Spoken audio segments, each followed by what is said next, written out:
কম জায়গায় আল্লাহ তাআলা একই রকম বাক ভঙ্গিতে একই রকম শব্দ এবং উপস্থাপনায় আল্লাহ তাআলা ডাইরেক্ট মেনশন করছেন, এই যে পুরুষ লোকেরা ভালো করে শোনো, কথা হলো এই যে নারীরা ভালো করে শোনো, কথা হলো এই। আল্লাহু আকবার। তো আল্লাহ তাআলা তার নবীর মাধ্যমে নারীদেরকে আলাদা করে মেনশন করে, পুরুষদেরকে আলাদা করে মেনশন করে আল্লাহ সুবহানাহু ওয়া তাআলা কোরআনে 2 থেকে 3 বার বলেছেন। এই রেয়ার, এই বিরল কয়েকটি জায়গার মধ্যে একটা হলো দৃষ্টি নিয়ে। সবাই বলি আল্লাহু আকবার।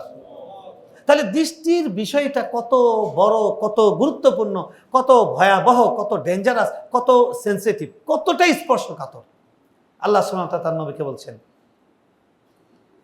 وَقُلْ لِلْمُؤْمِنِينَ يَغُضُّوا مِنْ أَبْصَارِهِمْ وَيَحْفَظُوا فُرُوجَهُمْ।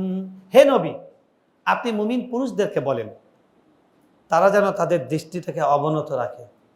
দৃষ্টিকে অবনত রাখে। দৃষ্টিকে কি করে? চোখকে বন্ধ করতে বলেননি, কারণ চোখ বন্ধ করলে সে সামনে হোঁচট খেয়ে পড়ে যাবে, কথ্য ভাষায় বললে উষ্টা খাবে।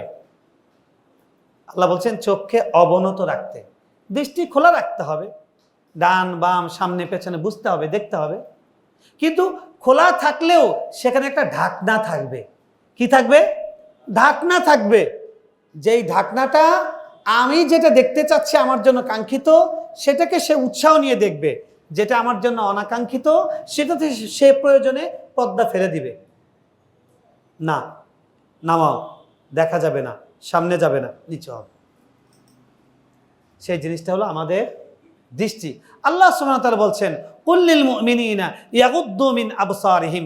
হে নবী, আপনি ডাইরেক্ট তাদেরকে বলে দেন, ডাইরেক্ট তাদেরকে বুঝিয়ে দেন, তোমরা পুরুষরা শোনো, ভালো করে শোনো, তোমরা তোমাদের দৃষ্টিকে নিচু রাখবে। দৃষ্টিকে নিচু রাখবে।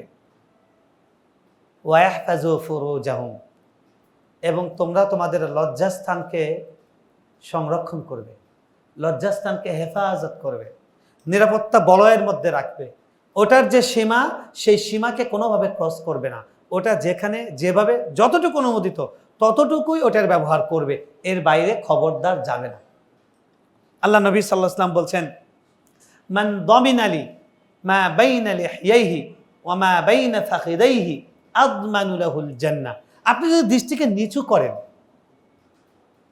এটা আপনার জন্য এমন এমন এমন পার্থিব এবং অপার্থিব লাভ বয়ে আনবে, সেটা আপনি যাকে আল্লাহ তাআলা এই নিয়ামতটা দেবেন শুধু তিনিই বুঝতে পারবেন, অন্য লোককে বোঝানোই সম্ভব না।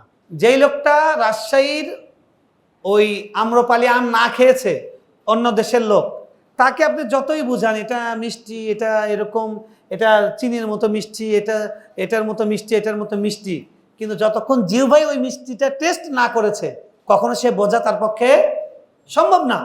যে ব্যক্তি তার দৃষ্টিকে হেফাজত করবে, দৃষ্টিকে অবনত রাখবে, আল্লাহ রাব্বুল আলামিন তার হৃদয়ের মধ্যে ইমানের এমন এক স্বাদ তৈরি করে দিবেন, সেটা ওই স্বাদ আল্লাহ যাকে না দিয়েছেন, সে ছাড়া পৃথিবীর যত বড় বুজুর্গ হোক, যত বড় ইবাদত গুজার হোক, যত বড় আবেদ হোক, যত বড় ভালো মানুষ হোক, অন্য কারো পক্ষে বোঝা সম্ভব নয়। সুবহানাল্লাহ।